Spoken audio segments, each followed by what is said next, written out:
by pondering some of his last words. This is especially true if his death is particularly painful and strenuous. Once everything has been stripped away, every distraction is gone, and time on earth is coming to an end, what parting message does he have for those who remain? That depends on what kind of person he is. Let's look at three examples: Jesus, Muhammad, and Nabil Qureshi. Before his crucifixion, Jesus was lashed with a Roman flagrum, which was made with leather thongs with chunks of bone or metal woven into the strands. We know historically what a flagrum would do to a person.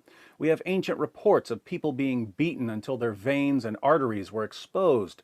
The Jewish historian Josephus writes about people being flogged until their bones were showing or until their intestines spilled out. The first-century philosopher Seneca describes victims of crucifixion as battered, misshapen, and deformed, due in large part to the beatings they received. After the scourging came the crucifixion. The Romans hammered large nails through Jesus' wrists and ankles to keep him firmly attached to a wooden cross. Now, as Jesus hung on this cross, barely recognizable, skin dangling like ribbons, muscles and inner tissues exposed, covered only by his own drying yet still flowing blood, what message did he want to convey to those who were gathered around him? He said in Luke 23:34, "Father, forgive them, for they do not know what they are doing." This is the same Jesus who told his followers in Matthew 5, "You have heard that it was said, 'You shall love your neighbor and hate your enemy.' But I say to you, love your enemies and pray for those who persecute you, so that you may be sons of your Father who is in heaven. For he causes his sun to rise on the evil and the good, and sends rain on the righteous and the unrighteous." So during his ministry, Jesus ordered his followers to love their enemies and to pray for their persecutors. And when he was crucified, he practiced what he preached. He asked the Father to forgive the people who had tortured, mocked, and crucified him.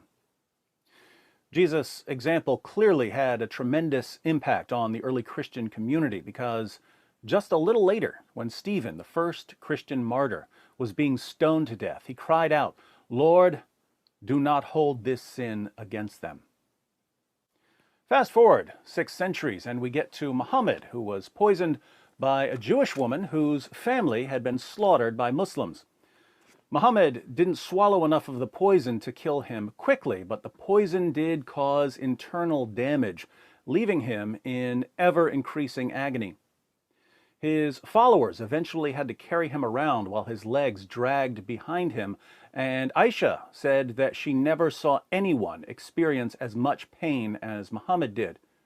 As Muhammad lay dying, his internal organs shutting down due to the effects of the poison, what message did he want to pass on? Sahih al-Bukhari, 435. Narrated Aisha and Abdullah ibn Abbas. When the last moment of the life of Allah's messenger came, he started putting his khamisa, a woolen blanket, on his face, and when he felt hot and short of breath, he took it off his face and said, "May Allah curse the Jews and Christians, for they built the places of worship at the graves of their prophets." The Prophet was warning Muslims of what those people had done. So Muhammad wanted to warn his followers not to build a mosque at his grave. And there are lots of ways he could have done this. He could have said, "Guys, don't build a mosque at my grave." But he decided to make his point by calling down Allah's curse on Jews and Christians. He didn't want Allah to forgive them. He wanted Allah to curse them. Muhammad's dying prayer was for Jews and Christians to be cursed. I should point out here that Islam's second holiest mosque, Al-Masjid an-Nabawi in Medina, is built over Muhammad's grave. So if Jews and Christians are under Allah's curse for building places of worship at the graves of their prophets, Muslims are also under Allah's curse for building a place of worship at the grave of their prophet. Since polytheists and atheists and others were already under Allah's curse, Muhammad on his deathbed, cursed everyone who hadn't already been cursed: Jews, Christians, and even Muslims. If Allah takes Muhammad's final prayers at all seriously, everyone is doomed. Fast forward another 14 centuries, and we have Nabil, a follower of Muhammad, who becomes a follower of Jesus. And we can see the impact Jesus had on Nabil in Nabil's last recorded words. Nabil's internal organs were riddled with cancer. His stomach had been removed. The doctors had given up on him and had stopped feeding him. And he understood that they were just going to keep him heavily drugged until he died. This was his last chance to share something with the world. And what was his concern? He wanted everyone to know something about the God he served. You know, our God is a God of love, and that should be what keeps us driven. That should be foremost in our mind. So whether you're talking to a Hindu, a Jew, a Muslim, a Christian, whoever you're talking to, may it be out of love. And he wanted people to understand that even though he had been criticizing Islam for years and telling Muslims that they're wrong about God and Jesus, he wasn't doing that out of hatred. He was doing it out of love. He wasn't telling Muslims that Islam is false because he hated them and wanted them to feel bad. He was telling Muslims that Islam is false because he wanted them to know the God of love. And he apologized for times when his love to others wasn't clear. You know, I think it's very important that we discuss matters of truth. But at the end of the day,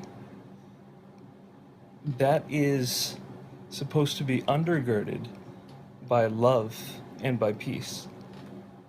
And so if at any point I've said anything that seems to contravene that, I do apologize.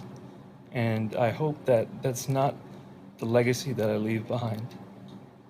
So, Jesus' final message before death: Father, forgive these people for torturing me, spitting on me, and nailing me to this cross. Stephen's final message before death: Lord, they're stoning me, but please don't hold this sin against them.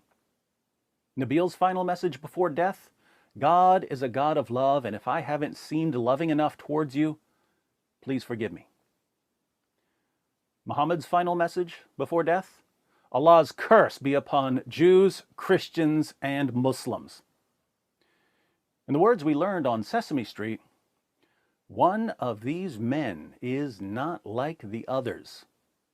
So we've seen a striking difference between, on the one hand, the parting thoughts of Jesus and Nabil, and on the other hand, the parting thoughts of Muhammad. But we may need to do another comparison, because I've seen some Muslims boasting about Nabil's death and insisting that it proves he was cursed by Allah. Notice their obsession with Allah cursing Jews and Christians. I wonder where that came from. Now, as Nabil said in his last video, he wants people to come together to the truth.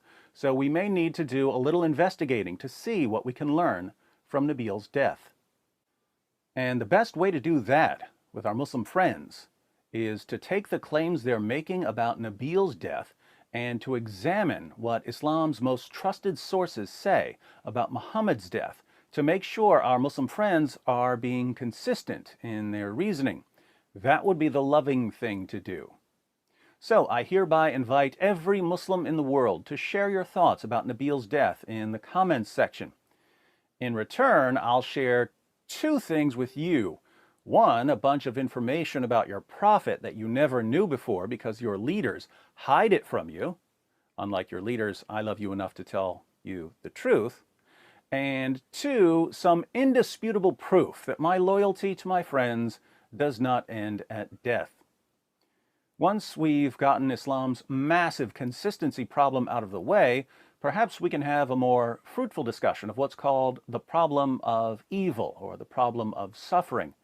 If God exists and is perfect in power, knowledge, and goodness, why do things like stomach cancer happen to people like Nabil? That's one of the most important theological topics in history, and I'm happy to address it. But consistency is crucial for topics like this, and there are lots of Muslims out there who are so busy shouting Allahu Akbar when a Christian dies that they don't realize how utterly illogical they've become. Fortunately, I can help them with their inconsistency by